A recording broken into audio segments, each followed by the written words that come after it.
Hello there guys, you're listening to Ebird Online and I'm back with another review. And once again, I'm going to be reviewing 90 Day Fiance Happily Ever After. And this is Colt and Jessica, the story continues. Thank you to everybody who's subscribed to my channel, and please, if you've yet to do so, press that big red subscribe button and make Ebird a very happy Ebird. And also don't forget to like the video if you like what you see. So, on today's video I'm going to be talking about what happens in Brazil with Colt, Debbie and Jess. And we're also going to be covering what happened with Larissa's phone call to Jessica and what we think the fallout from that will be. And of course, Debbie's attitude towards Jessica. So as usual, I'm going to give you a take on everything that I think at the end of the video. And so without further ado, I give you Colt and Jessica. And Debbie! So Colt and Debbie are packing to go to Brazil. And Colt explains it's the first time that Debbie has been abroad. First time you've been abroad? Oh Lord, what a time to go. Debbie, what happens if there's another lockdown? You'll be trapped in Brazil with all those Brazilians. By the time you get back, Kanye could be president. Oh my God, you guys, I might make a video about that. I'm gonna have to think about it, we'll see. And Debbie takes a pause from packing to say to Colt, if I don't like Jessica, will you listen? And Colt looks at her quizzically and she said, if I have a bad feeling, will you break up with her? No. Mum, I just want you to give Jessica a chance. Oh, she will, Colt. She'll give Jessica every chance to screw up. And then Colt tells production, I feel as if my mother may not give Jessica a fair chance. Colt, why do you think she's going to Brazil? She's going so she can screw things up. And the fact that you don't know that is a great worry for your relationship. If of course I cared about your relationship, which I don't. But next up we see Jessica, and she tells us that she received a call from Larissa. Oh yes, that telephone call. So as we know, Larissa had decided to call Jess to let her know just what a womanizer Colt he was. And I think she said that she DM'd her and then Jessica gave her her number. And to me this proves that Jessica was somewhat interested in what Larissa had to say. And Larissa started out by saying, there's lots of things you don't know about Colt. He's a womanizer. I think he cheated on me during our marriage. And I think she called him a geek player. Which I did find an interesting description. And Jessica battered all this information off, more or less saying, well, I'm not really that concerned. I think Colt's been really nice to me. He says lovely things to me. And then Larissa said, is Colt shady with his phone? Does he guard it? Does he lock it? Does he not let you see it? And Jessica paused and then she said, yeah, sometimes. And Larissa then said, congratulations, welcome to the club. Which meant absolutely nothing. Unless of course it's a club of Brazilian girls who've shagged Colt for a green card.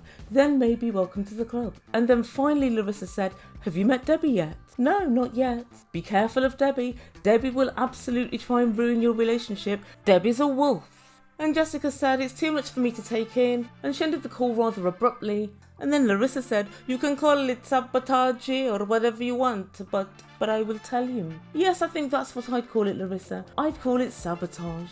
And Larissa said, remember my words, okay? So what do we make from this? So I've always been a big proponent of the following theory. Whatever shit you drop into somebody's ear, however ridiculous, it remains. It has an effect on the person. It has an effect on the relationship. And it's virtually a fail-safe trick of putting a wedge in a relationship. So most of us, when we have our suspicions raised about anything, we look for supporting evidence. So if we think, oh, Colt seems rather protective of his phone today, and that's all you've got to go on, it isn't much.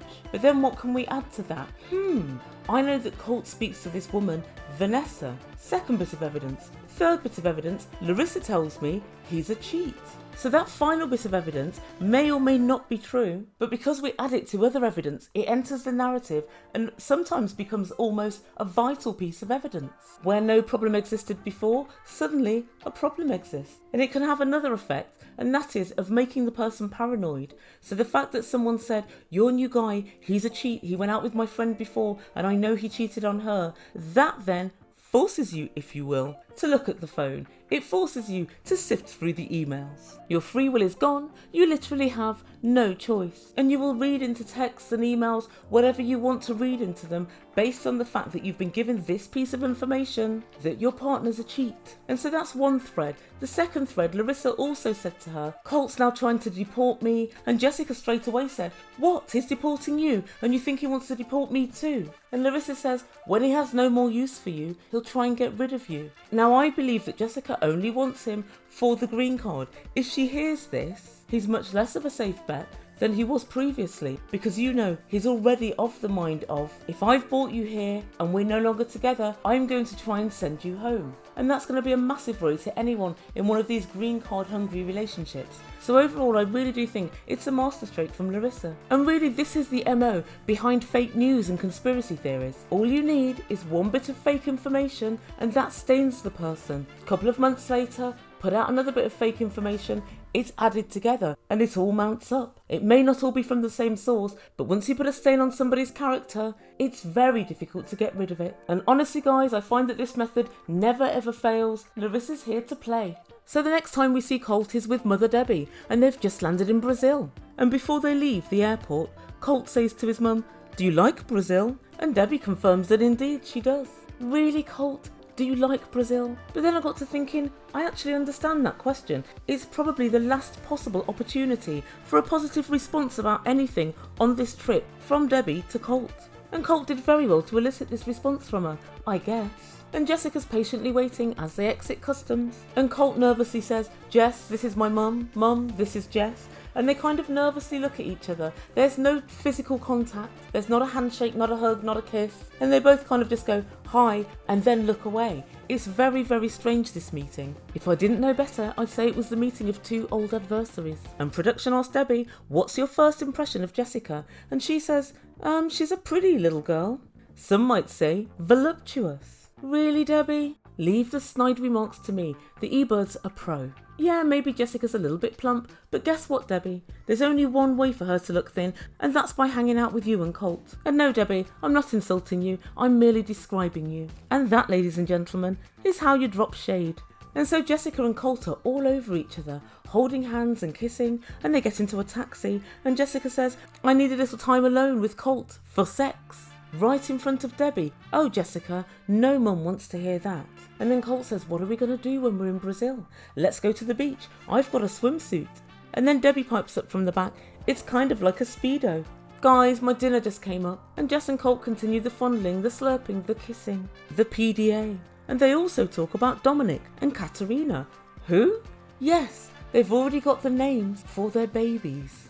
And Jessica very pointedly turns around and tells Debbie, "Those are our baby names." And Debbie went very quiet. And honestly, I hate it when Debbie goes silent. It's hard to know what the voices in her head are planning. Whatever it is, it's not good for you, Jess, my love. It's not good for you. But then Debbie lets us in. She tells producers she's in shock. Colt's never said he wanted children. It's something that we've never spoken about. And she tells us she thinks Jessica wants to trap Colt with a child. And you can tell Debbie's upset for two reasons.